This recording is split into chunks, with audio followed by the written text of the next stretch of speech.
تقتلوا أولادكم من إملاق نحن نرزقكم وإياهم ولا تقربوا الفواحش ما ظهر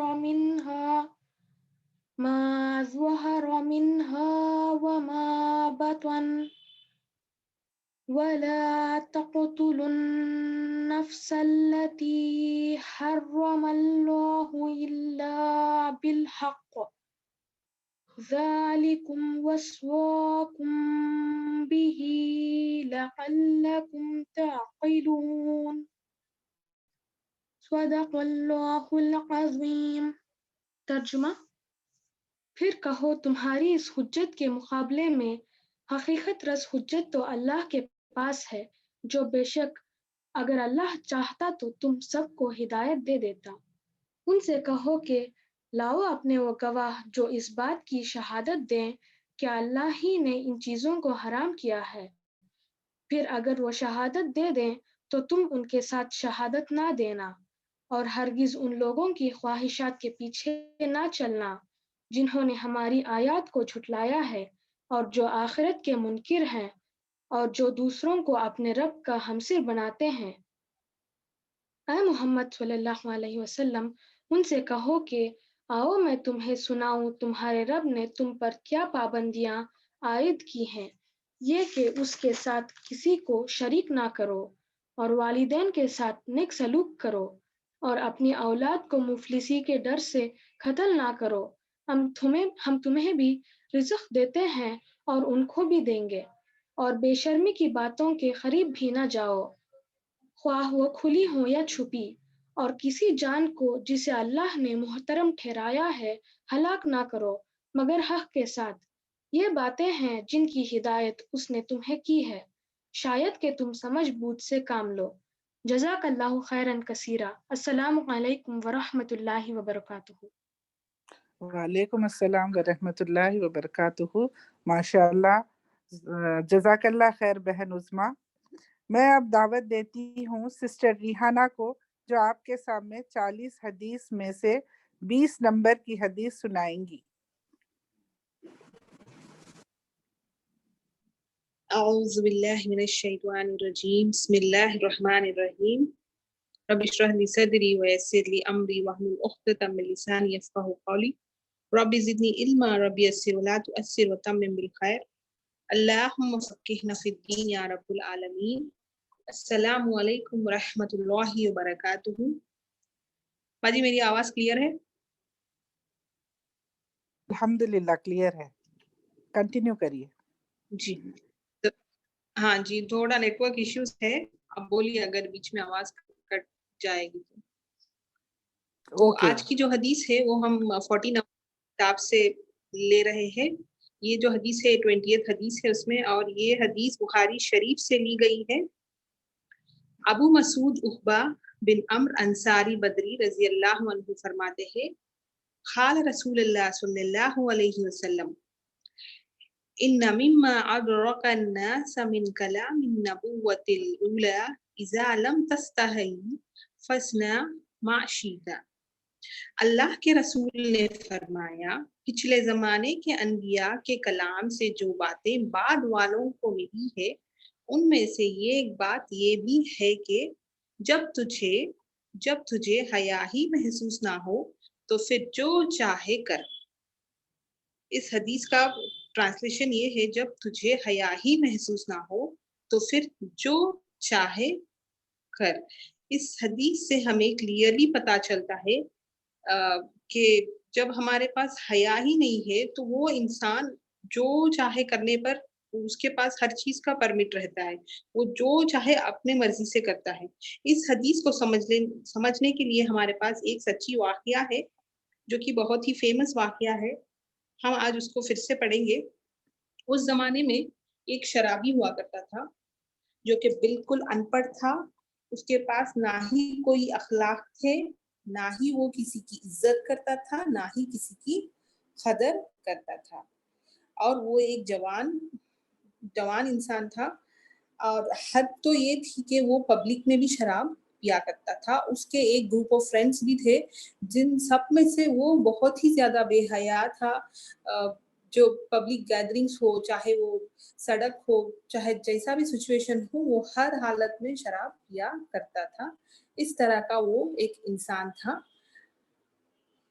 تو جب ایک دن کا واقعہ ہے کہ وہ راستے سے جا رہا تھا اور اس نے دیکھا کہ ایک گروپ بنا ہوا تھا, اس میں ایک انسان گدھے پہ سوار تھا اور وہ سارے لوگ اس انسان جو کہ گدھے پہ سوار تھا اس انسان کی بہت ہی زیادہ عزت کر رہے تھے, بہت ہی زیادہ بات چیت ان سے کانورزیشن کرنے کے لیے وہ لوگ لائک ویٹ کر رہے تھے. تو یہ نظارہ اس شرابی انسان کے اندر کیوریاسٹی پیدا ہوئی. یہ کون ہے وہ انسان جس سے بات چیت کرنے کے لیے اور جس سے اتنی عزت دی جا رہی ہے, یہ تو مجھے پتا لگانا ہے. ایسے کر کے وہ شرابی انسان بالکل اس گیدرنگ میں جا کے اس پبلک گیدرنگ میں گھس گیا اور سیدھا اس نے اس گیدرنگ میں گھستے ہوئے وہ انسان جو گدھے پہ سوار تھا ان سے سیدھا پوچھ لیا, کون ہو تم, کون ہو؟ تو جو آس پاس کے لوگ تھے انہوں نے جواب دیا, کیا تمہیں یہ امام پتا نہیں ہے؟ یہ امام کا نام تو امام اشعبی ہے, یہ تو ایک محدث ہے, کیا تمہیں یہ پتا نہیں ہے؟ تو اس شرابی نے جواب دیا, مجھے تو نہیں پتا, یہ محدث کیا ہوتا ہے؟ اس شرابی نے پوچھا. تو وہ لوگ سمجھانے لگے, محدث وہ ہے جو آپ صلی اللہ علیہ وسلم کے حدیثوں کو سیکھتے ہیں اور اس کو بائی ہارٹ یاد کرتے ہیں, مطلب میمورائز بھی کرتے ہیں اور دوسروں کو سکھاتے بھی ہیں, یہ ہے محدث. تو اس شرابی انسان نے جواب دیا, اگر تم محدث ہو تو مجھے ایک حدیث سناؤ ابھی کے ابھی. تو ایسے ڈائریکٹلی کانورزیشن کر رہا تھا وہ انسان. تو وہ جو امام اشعبی تھے انہوں نے سارا سچویشن دیکھ لیا تھا اس شرابی کا, ان لوگوں کا سارا کچھ وہ سچویشن پڑھ رہے تھے اور وہ انسان کو اچھے سے پڑھ لیا انہوں نے ود ان اس فیو سیکنڈس میں. کبھی تو نالج والے انسان ماشاءاللہ, اللہ جب نالج دیتا ہے تو اتنے سارے خوبیاں بھی اندر آ جاتی ہے. تو وہ جو امام اشعبی تھے جو کہ گدھے پہ سوار تھے, انہوں نے سچویشن کو سمجھتے ہوئے اور اس انسان کو سمجھتے ہوئے اس حدیث کا نریشن کیا جو کہ ابھی ہم نے پڑھا تھا. قال رسول اللہ صلی اللہ علیہ وسلم, ان مما ادرک الناس من کلام النبوۃ الاولی اذا لم تستحی فاصنع ما شئت. جب تجھے حیا ہی محسوس نہ ہو تو پھر جو چاہے کر. تو یہ جو حدیث تھی اس انسان کو سیدھے جا کر اس کے دل پر لگی. تبھی اس انسان کا اللہ شاید اس وقت اس انسان کے لیے ہدایت دی تھی اس حدیث سے, تو اس انسان کا دل کھل گیا اور یہ حدیث سیدھے اس کے دل میں جا کر پہنچی اور وہ انسان اپنے آپ کو بدلنے کا سوچا اور اس نے سیدھے مدینے کا راستہ پکڑا. اور اس وقت مدینے میں فیمس اسکالر کون تھے؟ وہ تھے امام ملک ابن انس. تو سیدھا امام ملک ابن انس کے پاس جا پہنچے اور وہاں پہ ان کے اسٹوڈنٹ بن گئے اور حدیثوں کو سارا علم سیکھنے میں اس میں سالوں لگا دیے. 1 سال 2 سال نہیں, بہت سارے سال اسی میں گزار دیے نالج سیکھتے سیکھتے. اور گیس واٹ, آگے جا کے وہ کون بنے؟ وہ بنے ٹیچر آف البخاری اور مسلم. جو آج ہم لوگ حدیثیں پڑھتے ہیں البخاری اور مسلم سے, جو اس کے جو اسکالرس تھے ان کے ٹیچر جو تھے وہ بنے, اور ان کا نام ہے عبداللہ ابن مسلمہ الخنبی. تو یہ جو اسکالر تھے, one of the famous scholar تھے اس وقت کے عبداللہ ابن مسلمہ, جو کہ ٹیچر بھی ہے البخاری اور مسلم کے. یہ ایک حدیث نے ان کے لائف کو ہی بدل ڈالا. الحمدللہ. ہم اس حدیث سے کیا سیکھیں گے؟ ہم بھی اس حدیث سے سیکھیں گے جب حیا جو چیز ہے اس کو ہم پکڑ کر رکھے. جب ہمارے اندر سے حیا ختم ہو جاتی ہے تو ہم, چاہے وہ پبلک ہو چاہے وہ پرائیویٹ ہو, ہم اپنی مرضی سے جو چاہے کریں گے. جب تک ہمارے اندر حیا زندہ ہے تو ہمارا ایمان بھی ہمارے ساتھ زندہ ہے. السلام علیکم ورحمۃ اللہ وبرکاتہ. جزاک اللہ. ماشاءاللہ بہت اچھی حدیث سنائے ریحانہ آپ, ایمان کو تازہ کرنے والی. جزاک اللہ خیر. اب ہماری پیاری ٹیچر ڈاکٹر فرحت عائشہ کو دعوت دیتی ہوں کہ وہ ہماری سیرت النبی کی کلاس میں جو معراج کا سفر اس کا کنکلوژن پارٹ کرائے.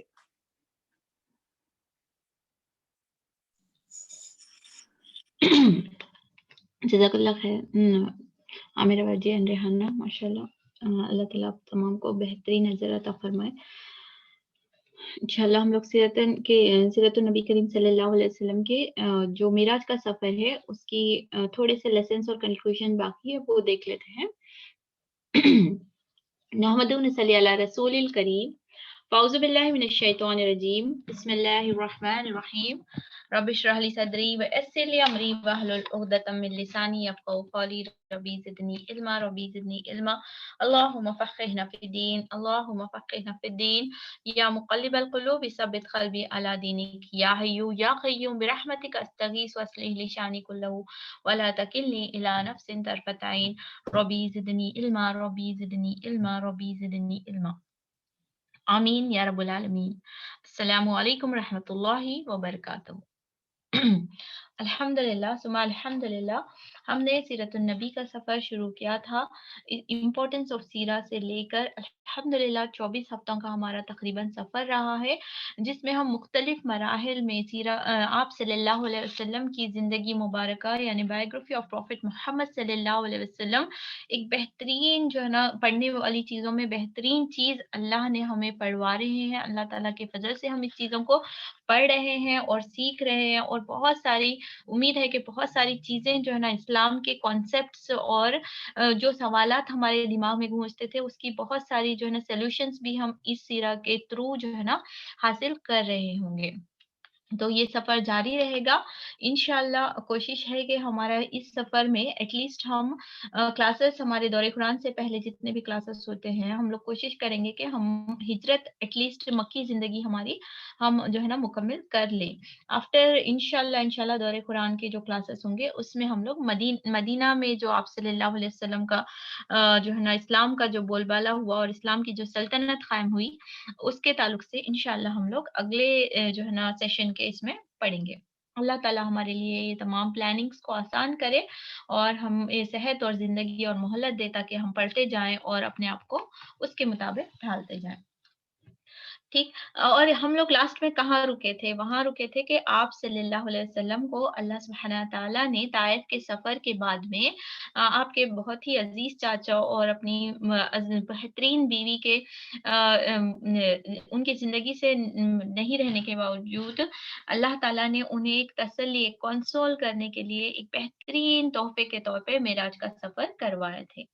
اس میں ہم نے پورے مراحل دیکھے کہ کس طریقے سے مسجد اقصیٰ سے مسجد حرم سے مسجد اقصیٰ کا سفر کیسے کروائے، پھر ساتوں آسمان کا سفر کیسا ہوا، بیت معمور کا ہم نے ڈسکرپشن دیکھا، سدرۃ المنتہا کا ہم نے ڈسکرپشن دیکھا، اور وہاں کا بہترین تحفہ جو لے کر آئے تھے یعنی وہ بات جو اللہ تعالیٰ نے فرمائی تھی کہ جس نے لا الہ الا اللہ کہہ دیا تو پھر اللہ تعالیٰ ان کی بخشش فرمائیں گے. یعنی امت میں سے کلمہ اگر لا الہ ہے تو پھر وہ بخشش انہیں نصیب ہوگی.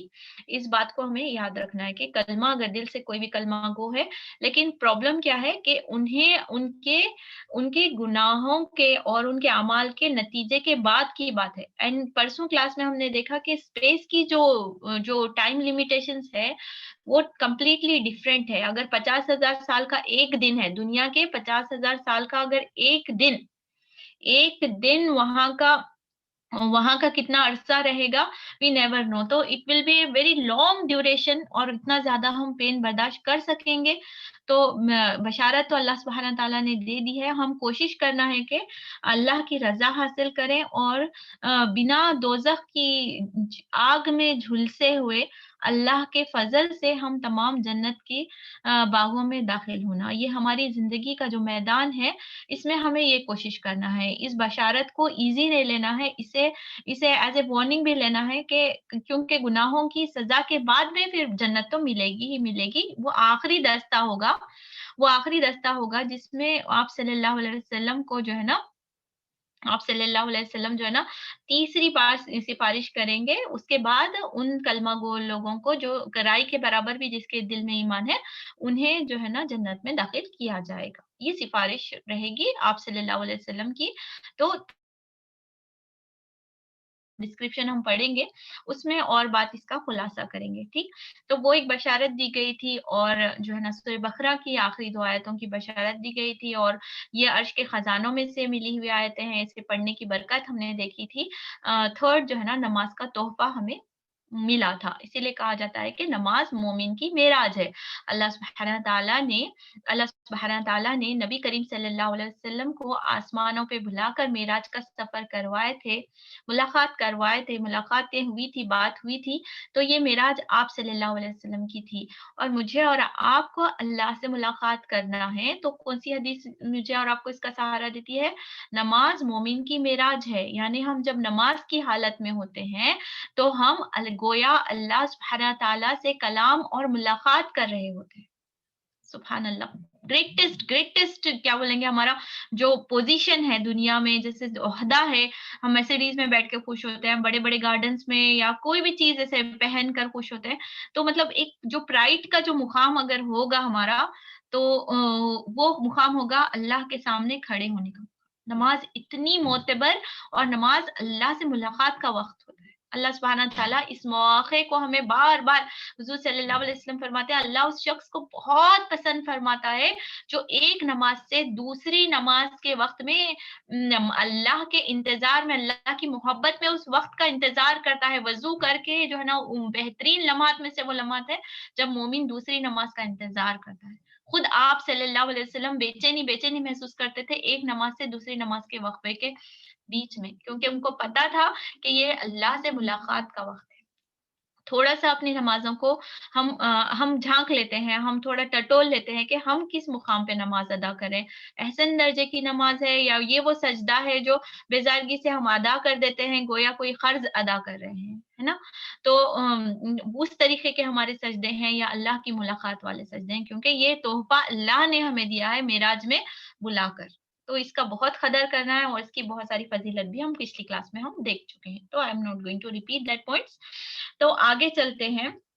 یہ 3 تحفے لے کر آپ صلی اللہ علیہ وسلم آتے ہیں, اور پھر ہم نے دیکھا جنت کا بھی آپ کو سیر کروائی گئی تھی اور دوزخ کی بھی آپ کو سیر کروائی گئی تھی. اب وہ سیر کیسا ورچوئل تھی, کیونکہ جنت میں کوئی داخل نہیں ہو سکتے, تو ہو سکتا ہے محدثین بتاتے ہیں کہ ان کو اس کے جیسے اوپر سے جھانک کر جس طریقے سے دیکھتے ہیں اس طریقے سے شاید اللہ تعالیٰ نے کروائی تھی. اللہ عالم, یہ غیب کی باتیں ہیں, اللہ ہی ان چیزوں کو بہتر جانتا ہے, لیکن اللہ سبحانہ تعالیٰ نے آپ صلی اللہ علیہ وسلم کو تمام چیزوں کا علم الیقین جسے ہم بولیں گے وہ فراہم کر دیا تھا معراج کے سفر میں.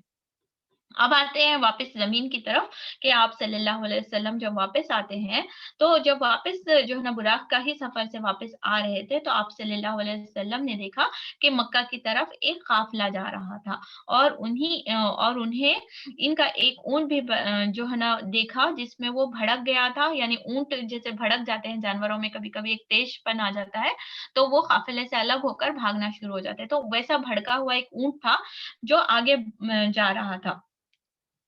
پھر اس طریقے کے کچھ چیزیں دیکھے تھے. اس کے بعد آ کر آپ صلی اللہ علیہ وسلم صبح میں جو ہے نا علامہ ابن قیوم فرماتے ہیں کہ جب رسول صلی اللہ علیہ وسلم نے صبح کی اور اپنے قوم کو ان بڑی بڑی نشانیوں کی خبر دی جو اللہ عز و جل نے آپ کو دکھلائی تھی, تو قوم نے تکذیب اور اذیت اور ضرر رسانی میں شدت آ گئی, یعنی تکذیب کیا, جھوٹ بولا اور ریجیکٹ کیا, اس طریقے کے واقعات پیش آنا شروع کیا. آپ صلی اللہ علیہ وسلم سے پوچھا, اچھا آپ ایک رات میں بیت المقدس جا کر آ گئے؟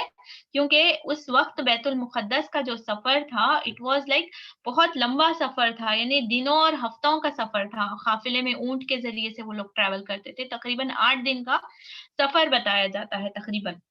لیکن آج اگر ہم فلائٹ سے کیلکولیٹ کریں تو حرم سے مسجد اقصی کا سفر 1.5 گھنٹے کا سفر ہے, اگر فلائٹ سے بائی پلین اگر کوئی جاتا ہے. تو ٹیکنالوجی میں obviously ہمارا ایمان زیادہ, اس زمانے میں ایمان اور ان چیزوں پر یقین کرنا ہمارے لیے آسان ہے, لیکن اس وقت یہ جو باتیں بتائی جا رہی تھی گویا it was like nearly impossible چیزیں انہوں ڈسکس کر رہے تھے. وہ قوم اور آپ صلی اللہ علیہ وسلم کی یعنی اور زیادہ ان کو پریشان کرنے کے لیے صحیح بول رہے کیا نہیں چیک کرنے کے لیے نوز باللہ جو ہے نا وہ لوگ سوال کرنا شروع کر دیتے. اچھا بتاؤ تو صحیح بیت المقدس کیسا ہے, کیونکہ سب کو پتا تھا کہ آپ صلی اللہ علیہ وسلم اپنی زندگی میں کبھی بھی بیت المقدس یعنی